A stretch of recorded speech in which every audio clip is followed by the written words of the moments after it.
Fala galera, tudo bem? Aqui é o professor Júlio César, treinador em Pilates para atletas, preparador físico, e eu tô aqui hoje para fazer um bate-papo rápido de uma dúvida recorrente que sempre está aparecendo com os meus alunos ou com os pais que vêm me procurar para treinar os filhos, sobre como transformar, ou como introduzir os filhos no esporte profissional, esporte de alto rendimento. Bom, primeira coisa, eu percebo que no geral, até os atletas amadores que têm muita dúvida ou desconhecem totalmente o que é o esporte profissional, o esporte de alto rendimento. Só para vocês entenderem, se a gente for classificar alguma coisa, se é possível isso, mas mesmo nos atletas há vários níveis. Tem os atletas que são regionais, que eles não conseguem evoluir além daquela demarcação da onde moram. Tem os atletas de níveis estaduais, os de níveis nacionais e os atletas que sobressaem, que são a minoria. Se a gente tiver uma estatística, é minoria mesmo, que consegue ter um nível internacional, os atletas olímpicos e outros. Então o pessoal acha que realmente é só treinar e que vai, ou só ter o dom também que acontece. E na verdade não é assim, tem vários fatores que influenciam. Inclusive tem uma falta de conhecimento geral dessa estrutura, até chega a acreditar que a Olimpíada é só realmente união dos povos, e não é nada disso. Na verdade são grupos, um pequeno grupo que ganha muito dinheiro. Os atletas ali é apenas um pano de fundo. Por isso que acontece a cada 4 anos, e a Copa também a cada 4 anos, porque no geral os governos eles precisam dessa distração da imprensa para aprovar várias leis, vários projetos em desconhecimento do povo. Então tem uma política, uma série de políticas, uma série de investimentos atrás disso. Bom, mas de qualquer maneira, eu queria deixar aqui que, para ir bem direto ao assunto, que tem alguns pontos que as pessoas desconhecem. Se a gente for falar do futebol, por exemplo, que aqui no nosso país, que é o mais comum, sempre a maioria fala de lesões, e tem muita lesão mesmo. A diferença do esporte profissional é que tem uma equipe em volta disso. Eu vou destacar, por exemplo, o Atlético Paranaense, para mim a melhor estrutura do país e uma das melhores do mundo, que realmente conseguiu atingir, entender e se profissionalizar nisso. Mas tem uma lesão que as pessoas nem se dão conta. Foi descoberta há pouco tempo, na verdade estudada melhor há pouco tempo, que é a encefalopatia traumática crônica, por repetição.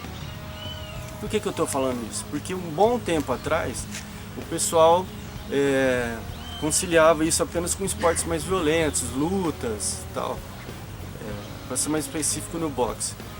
Mas teve alguns estudos que ressurgiu isso em 2002 nos Estados Unidos, e descobriu que os jogadores de esporte de futebol americano eles estariam mais suscetíveis a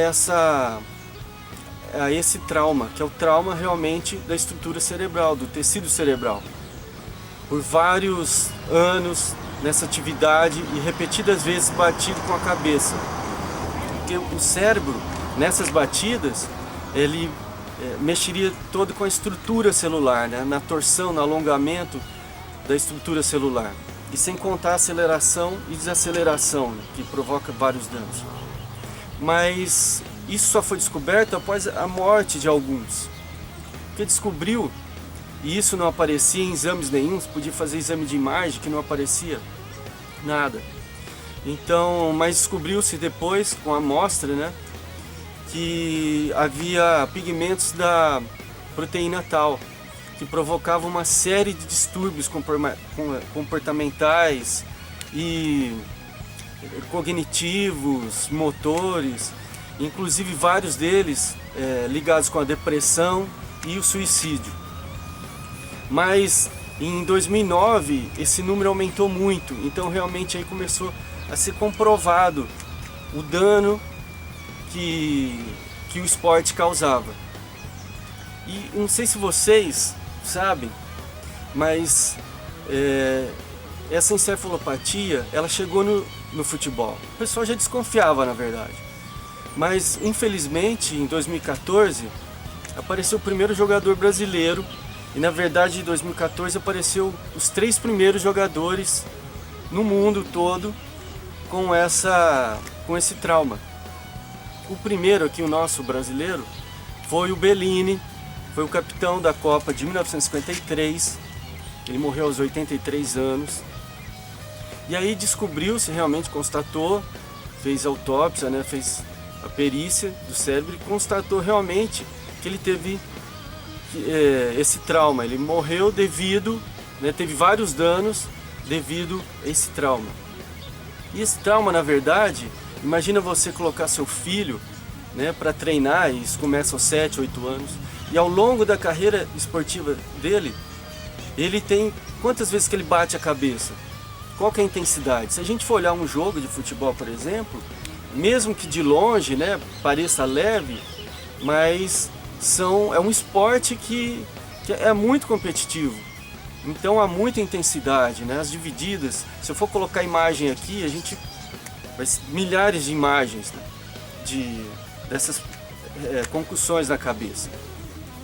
Então, já hoje no futebol aqui do Brasil a gente já sabe disso, que já tem e vai aparecer mais casos. O grande problema qual é? Que ele não aparece durante a vida profissional do atleta, ele vai aparecer depois, quando para, ou quando está bem mais tarde, bem mais velho.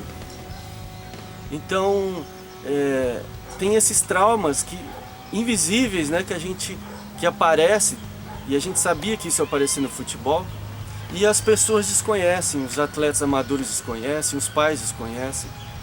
E uma grande diferença também que a gente precisa ver, precisa aprender, é que o profissional de educação física ele tem que estar realmente atento a essas práticas esportivas um pouco mais violentas, orientar os seus alunos, orientar os atletas, provocar uma mudança nas regras, né, na legislação, porque esses atletas deveriam, né, cada atleta que sofreu um trauma, e que geralmente são acidentais, né, nos jogos, deveriam ser afastados. Assim, tem que ter uma mudança de regra realmente nos esportes.